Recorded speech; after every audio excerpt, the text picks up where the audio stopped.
Hi, I've made a tips video of my walk from Hull to Barton. It was quite long, it came in about 40 minutes, so this is a shorter version.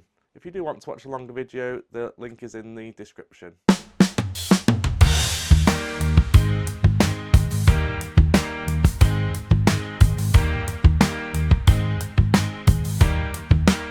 Hello, today I'm taking one of my thriftiest adventures yet. I'm going to walk from Hull, where I'm staying tonight in the lovely Premier Inn, no expense spared, and I will be walking along the river and across the Humber Bridge.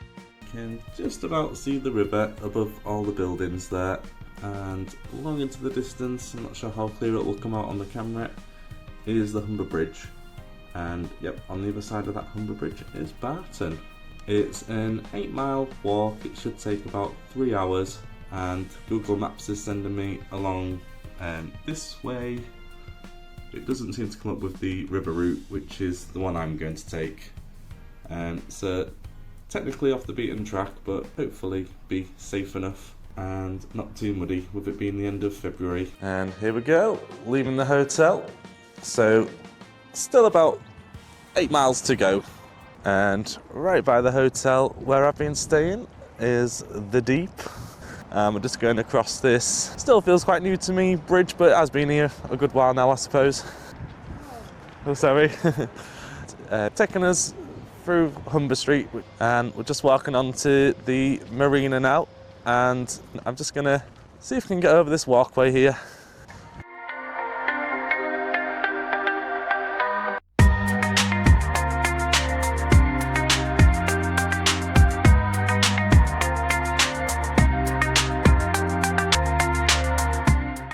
Heading to the more industrial part now to get on the path that we're looking for.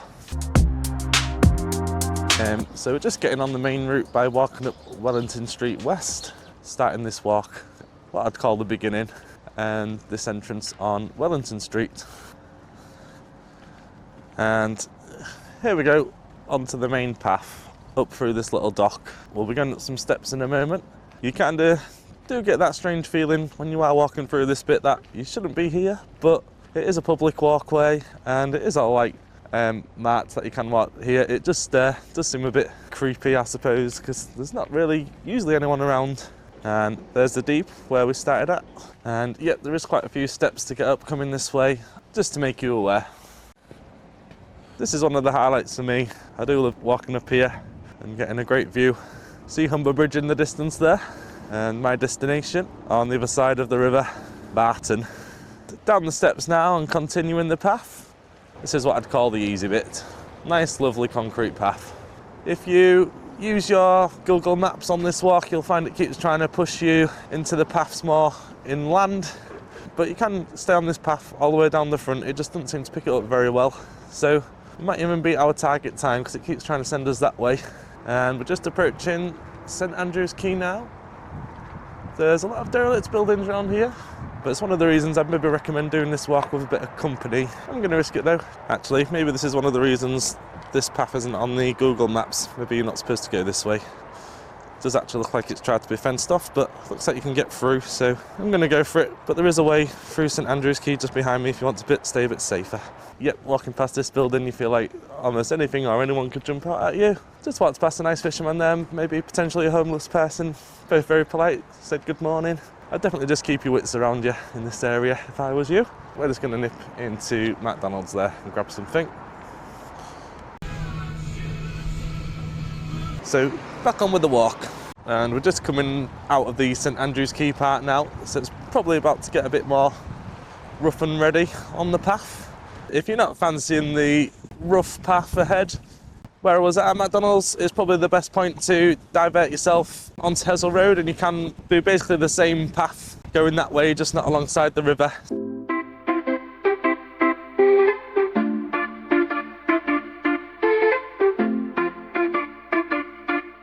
You might want to pause for thought at this corner, it's one of your best views.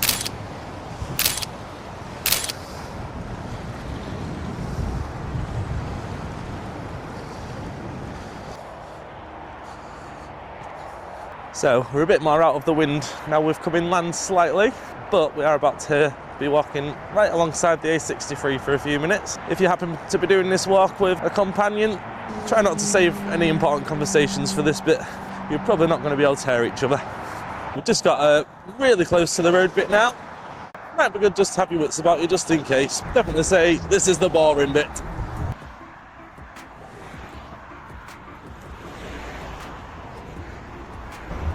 This is definitely the not fun bit, but it looks like we're past the worst of it.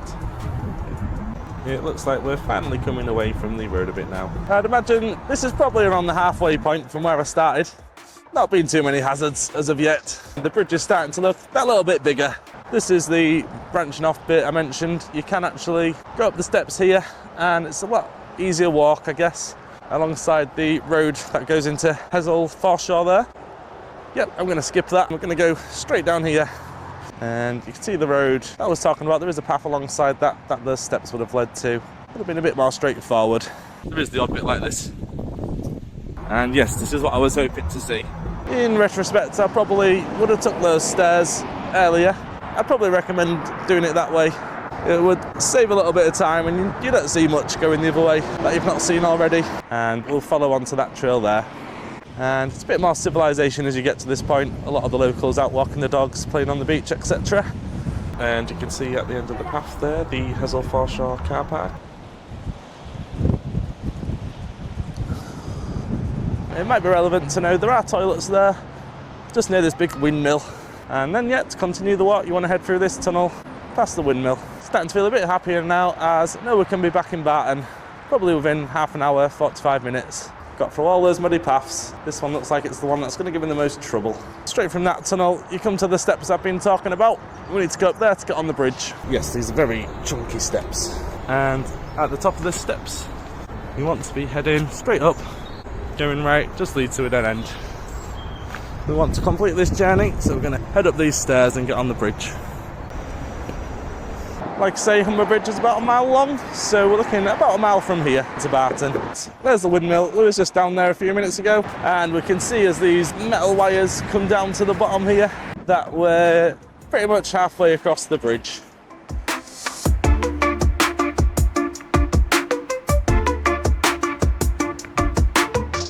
And we're approaching the second tower now. As we get to the end of the bridge and head towards Barton, I can tongue-in-cheek say it's all downhill from here.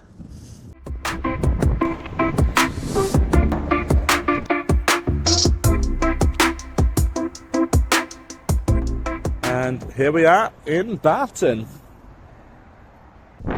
If you are headed into Barton and want to explore a little bit, just keep heading straight down this road. As you get to the end of this road, you've got a couple of options. Left, you get the Humber Bridge viewing area, and there's Water's Edge, which is like a bit of a nature reserve. And right is the way into town, and it's probably the quickest way to Tesco's, and there's a coffee shop nearby next to that as well, if you're seeking refreshments after your long walk. So into the heart of Barton now, basically. That's took us 3 hours and 45 minutes. I've probably spent about 20 minutes to half an hour in McDonald's and stopped a few times just to have a look around. So yeah, you're probably looking at about 3 hours on average if you bomb it, or a bit faster depending on the pace that you're walking. Wasn't as muddy as I thought. Wouldn't worry about that side of it too much. I'd maybe have a brisk walk past that derelict building I showed you earlier. If you've got company, the walk's probably going to be a little bit nicer, depending on the company obviously. Hopefully I'll see you in our next thrifty adventure.